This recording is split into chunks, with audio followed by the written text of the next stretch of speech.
Desde luego en este momento es muy oportuno el comentario político de la maestra Alejandra Cuyen, la maestra más policíaca y más judicial de la tele, analista por supuesto en este espacio.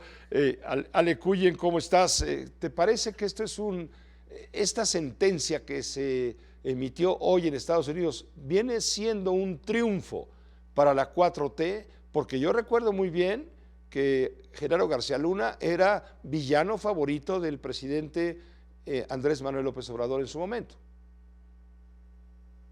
¿Cómo estás, Pepe? Como siempre, un gusto saludarte. Mira, a mí la verdad es que los políticos mexicanos nunca dejan de sorprenderme, debo decirte, porque es una pena que se utilice algo tan delicado y tan lamentable como esta sentencia donde se demuestra que García Luna estaba vinculado con el narcotráfico, que tenía redes de corrupción y que además aceptaba sobornos y todos estos elementos que de manera muy puntual ya nos describieron.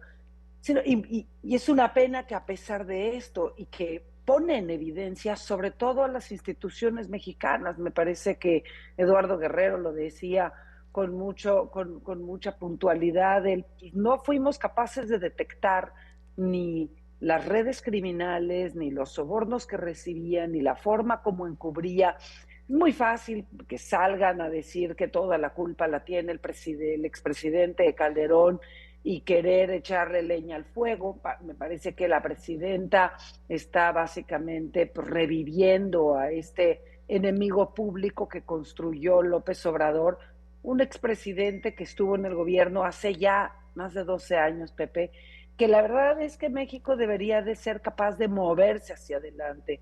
Te diría que es una pena que le haya dedicado su mañanera a la expectativa de cómo va a reaccionar Calderón, en vez de hacer una reflexión sobre cuáles son los ajustes a las instituciones que se Claro. tienen que hacer, cómo hacer que la Fiscalía sirva de algo, cómo hacer que la Secretaría de Seguridad Pública o Seguridad Ciudadana, como se llama ahora, realmente pueda no volver a ser infiltrada como lo fue en aquel periodo, Pepe. García Luna, Alejandra Cuyen, García Luna, no cabe duda, es un ejemplo del tema de la corrupción, de la ruptura del sistema judicial, de esa parte del sistema judicial donde no habrá reforma, ojo, porque en esa parte, en ese terreno, no habrá reforma. La reforma es a nivel de los juzgadores, de los magistrados, de los ministros, pero no a nivel de la investigación, del Ministerio Público, de toda la actuación de las autoridades federales.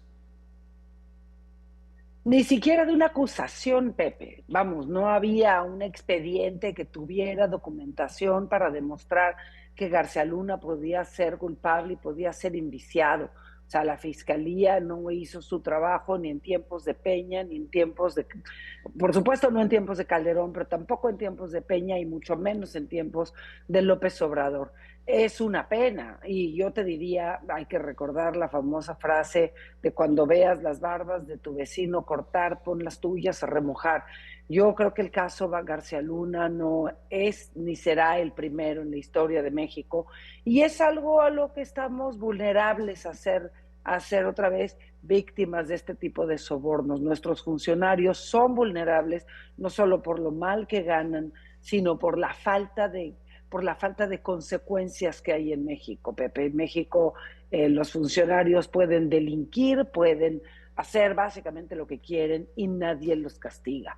Y esto es la impunidad y a esto es a lo que se llega. Tiene uno que efectivamente acudir a las autoridades americanas para que realmente haya consecuencias, pero no están exentos los funcionarios de la 4T de este tipo de eventuales acusaciones y por eso, insisto, ojalá veamos en los próximos días, meses, años, un fortalecimiento de las instituciones y una reflexión Sí. seria de parte de la presidenta y de su equipo y no nada más estar jugando a los enemigos públicos y a esta narrativa que muy poco construye en términos institucionales. Alejandra, gracias por tu comentario. Muy buenas noches.